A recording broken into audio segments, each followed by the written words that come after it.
इस अवतार में कोई खास वजह है कि इस अवतार आपने ये अवतार धारण कर लिया?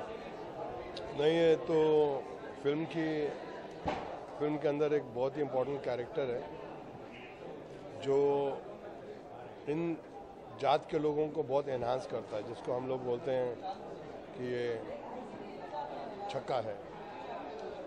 और ये जो छक्का है ये सारे इस कौम को उस हद तक ले जाता है कि एमएलए बन जाता है, एमएलए बन जाती है।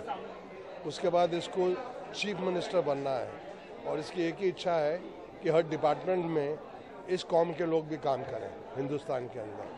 तो ये एक बहुत अच्छा एक सरकार को इन लोगों के लिए इज्जत एक नॉर्मल लेवल पे लाने के लिए, जैसे आप और सब लोग हैं, तो इन लोगों को भी वो राइट्स मिलने चाहिए। तो ये कैरेक्टर इसके लिए लड़ता है और लड़के जीत भी जाता है और इलेक्शन भी जीत जाता है, एमएलए भी बन जाता है और चीफ मिनिस्टर की हद तक भी पहुंच जाता है। और कैसे ऐसे कौम को ये आगे बढ़ाता है फिल्म के अंदर। जब फर्स्ट टाइम आपको जो स्क्रिप्ट आई, आपको कहा गया आपका ये किरदार है, आपके माइंड में क्या आया, क्या रिएक्शन है?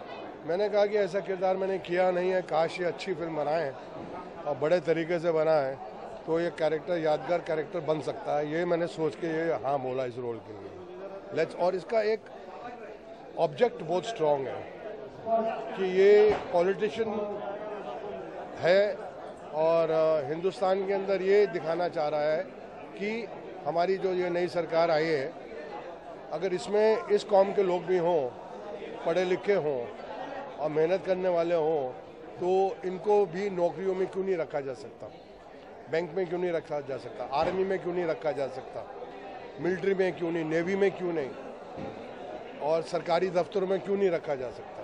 तो फर्स्ट टाइम किसी फिल्म में आएगा वो है ये फिल्म। ऐसी न्यूज़ भी आई थी कि इन लोगों को हाँ, पर वो कुछ न्यूज़ ठंडी पड़ गई। अगर ये फिल्म अच्छे तरीके से बन गई तो वो न्यूज़ बहुत गर्म हो जाएगी।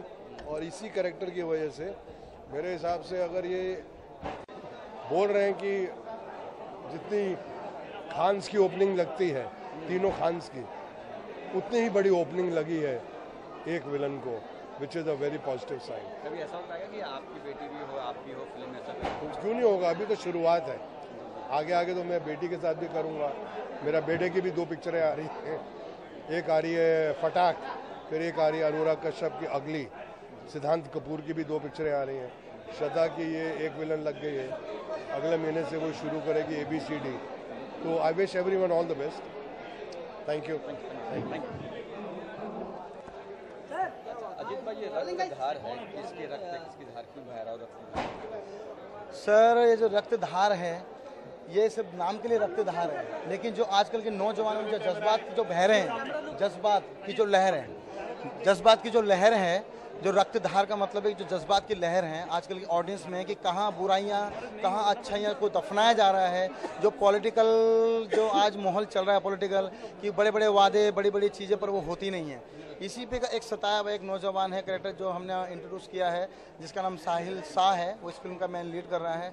और शक्ति कपूर जी जो अब कई सालों बाद, यानी बताएं कि नया अवतार है शक्ति कपूर जी का, जिनको मैंने फोकस किया है, उस पर मैं बहुत मेहनत करूँगा। और आप देखिएगा कि आने वाले समय में ऑडियंस के सर पे शक्ति कपूर साहब का, यानी गुरु माँ का बोले तो भूत ऑडियंस के सर पे नाचेगा, ये मेरा सबसे कहना है। और दूसरी बात यह है कि इसमें एक बहुत बड़ा मसाला है, मिक्स मसाला है, जो आने वाले समय में ऑडियंस के लिए जब हमारी फिल्म रिलीज होगी तो फुल इंटरटेन है। और मेरी पूरी कोशिश होगी, जैसे मैंने फिल्म बनाई थी कसाब की, आप सबको याद होगा, आतंकवादी कसाब, अजमल कसाब, वो फिल्म बना के रिलीज़ करी, ऑडियंस के लिए एक मैसेज दिया। इसमें भी एक वैसा ही मैसेज सबको मिलेगा, यही मेरी एक इच्छा है। बाकी आपको क्या जानना, आप देख लीजिए।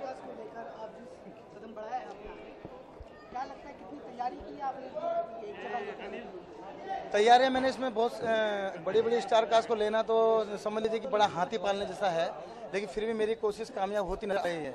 जैसे फिलहाल शक्ति कपूर जी को लाना, या और भी बड़े बड़े लोग हैं, मुकेश ऋषि, और आने वाले समय में आपको बहुत बड़ी स्टार कास्ट इसमें नजर आने वाली है। और आप लोगों को अच्छा लगेगा कि इसमें बहुत बड़े लोग हैं इसमें जुड़ रहे हैं। और ये सब चीज़ें हमारी नेक्स्ट शेड्यूल हमारा नेक्स्ट मंथ में जाएगा और बड़े स्टार को साथ में ही जाएगा। अब आगाज हो चुका है मुहूर्त, आगाज हो चुका है, आगाज ये है तो अंजाम क्या होगा। जी को सोचना कि प्रैक्टिकल क्या है कि शक्ति जी ही इस रोल को कर सकते थे और बहुत बेटर कर सकते थे। और मेरा ऐसा मानना है कि शक्ति कपूर जी मेरी कास्टिंग का जो हिस्सा है, मेरा एम्बिशन है शक्ति कपूर जी, मैं इनके साथ काम करूँ। कहानी सुनाई आपको, उनको कहा कि ये रोल आपको करना है, तब उन्होंने क्या कहा, क्या रिजल्ट रहा? जब मैंने बोला सर आपको ये गुरु माँ का रोल करना है, तो उनके मुंह से एक ही बात निकली, उई माँ। तो अच्छा लगा और उनको बहुत इंटरटेन किया। बोले यार ये रोल मैं जरूर करूंगा, और ये रोल करने में मुझे, और शक्ति कपूर साहब ने बहुत मेहनत की, इतनी मेहनत की इस रोल के लिए कि आई कॉन्ट बिलीव, मैं शब्दों में उसको बता नहीं सकता। मैं क्या प्लान किया आपका, कब तक कर रही है? प्लान ये है कि नेक्स्ट मंथ ये मूवी सेट पे जा रही है, और हम लोग अगर ऊपर वाले ने चाहा और उनका अगर सब कुछ ठीक रहा तो ये फिल्म हम एंड ऑफ ईयर तक रिलीज कर देंगे। बहुत फास्ट इसका काम शुरू हो रहा है। थैंक यू वेरी मच मेरी जान। मेरा किरदार इसमें बहुत ही अलग है। जयराज के अपोजिट हूँ जो इसमें कैरेक्टर है, और उनके साथ रहती हूँ पूरी मूवी में, बिजनेस वुमन, और बहुत ही प्ले करने वाला रोल है मेरा, बहुत इंटरेस्टिंग। उन्हीं के साथ रहकर मैं उन्हीं को डिच करती हूँ, उनके जैसे जैसे कॉन्टेक्ट्स होते हैं उनको तोड़ती हूँ, और उनको पता भी नहीं होता कि मैं ये सब कर रही हूँ। So this is lovely character, I love it. आपके साथ एक मल्टी स्टारर है, हाँ, नहीं मैं एक्चुअली मॉडलिंग में हूँ, ये मेरा पहला ब्रेक है मूवी में। So I will give my best, और जो आर्टिस्ट हैं वो भी काफ़ी पुराने हैं, so it will be my good luck to work with them. बिल्कुल मेरी फर्स्ट फिल्म है। हाँ, मैं बहुत ज़्यादा एक्साइट हूँ और कोशिश करूँगी अपना बेस्ट देने की।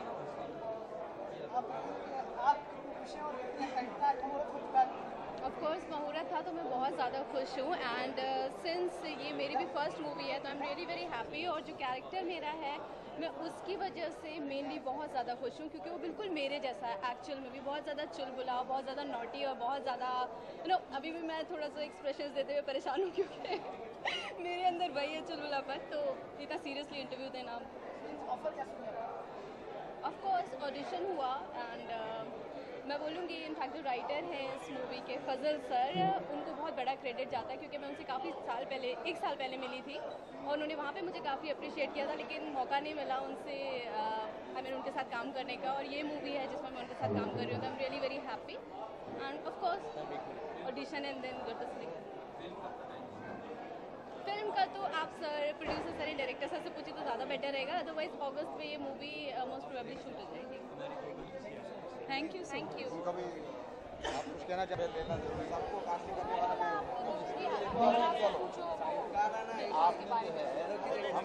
भाग जाती है तो खूंखार बन जाती है। इसमें ये नहीं दिखाया गया है कि हट्टा कट्टा कोई पहलवान है, कोई बॉडी बिल्डर है। हर तरह की फिल्मों में देखो, हर तरह की स्क्रिप्ट्स में देखो, उसके मुताबिक वहाँ पे रोल फिट किया जाता है। यहाँ पे कैरेक्टर ये दिखाया जा रहा है, एक दुबला पतला सा एक लड़का जिसको पता नहीं है कि फाइट क्या होती है, जिसको पता नहीं है कि रिवेंज क्या होता है, जिसको पता नहीं है कि ताकत क्या होती है। लेकिन पब्लिक जब यहाँ पे देखती है, अखबारों में, मीडिया में, सब में धज्जियाँ उड़ जाती हैं कि एक आदमी, उसका डर क्या है, उसका खौफ क्या है पब्लिक में। वो सिर्फ खौफ ये है कि उसका पागलपन।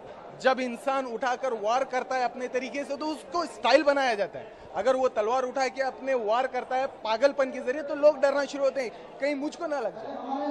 इसमें हम सीक्वेंस में ये दिखाए हैं कि एक पागल, एक प्रेमी, एक यूज होने वाला एक मोहरा, किस तरह से उसकी मौत होती है आखिर में जाकर। लेकिन कभी सच्चा प्यार जब जाग जाता है, जब नियत होती है उसके दिल में कि हाँ मुझे प्यार मिलना था, मैं नहीं पा सका, लेकिन ये प्यार को मुझे पाना है तो कम से कम मैं अपना बदला तो पूरा करूं, क्योंकि महबूबा तो छूट जाती है। लेकिन इसको यूटिलाइज इस तरह से किया जाता है कि इमोशनली उसकी महबूबा को उठा के रख दिया जाता है, जैसे कि चांद को लाकर हथेली में दे दिया। लेकिन यहाँ पे जो है एक पॉलिटिकल पार्टी को खत्म करने के लिए जो दहशत है उसको ताकत पहले दे रहे हैं ये लोग, अपने मोहरे पैदा करके, अपने मोहरे पैदा करके जो है इसको ताकत दे रहे हैं। एक तो पॉलिटिकल नेटवर्क दे रहे हैं, प्रेशर दे रहे हैं, हॉस्पिटैलिटी दे रहे हैं, हर चीज दे रहे हैं।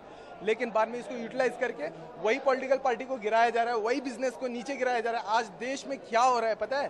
सिर्फ ब्रिटिश ने एक ही रूल कहा है कि डिवाइड एंड रूल, तोड़ दो देश को, लेकिन सिर्फ प्यार से। यहाँ पे नफरत से पैदा करोगे ये लोग भारी पड़ जाएंगे, क्योंकि पागल हो जाएंगे लोग। लेकिन यहाँ पे दिखाया ये जा रहा है कि इनको तोड़ो प्यार से। देश के जगह जगह जितने भी राज्य है टुकड़े कर दो, उत्तर को अलग कर दो, दक्षिण को अलग कर दो, पूरब को अलग कर दो, पश्चिम को अलग कर दो।